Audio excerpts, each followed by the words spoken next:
بول چال کہانی کے معزز سامعین، دوحہ قطر نے فٹ بال ورلڈ کپ میں تبلیغ اسلام کا بیڑا اٹھا لیا۔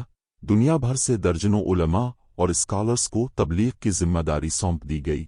ایونٹ سے پہلے ہی سینکڑوں انگریزوں نے اسلام قبول کر لیا۔ فیفا ورلڈ کپ میں دنیا بھر سے سینکڑوں علماء کرام اور اسکالرز بلائے گئے ہیں جو کہ مختلف زبانوں میں تبلیغ کا فریضہ سرانجام دیں گے۔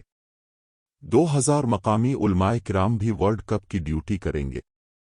ورلڈ کپ کے لیے قطر کی مساجد کے مؤذن تبدیل کر کے دلکش آوازوں والے مؤذن مقرر کر دیے گئے ہیں۔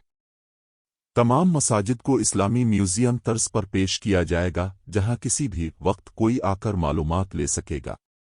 ملک بھر میں قرآنی آیات، احادیث اور تاریخ اسلامی کو نمایاں کر کے فلیکس اور بل بورڈز لگائے گئے ہیں اور مختلف زبانوں میں قرآن مجید کے تراجم کی سہولت بھی دی جا رہی ہے۔ اسلامی تاریخ و سیرت کی کتب بانٹی جا رہی ہیں۔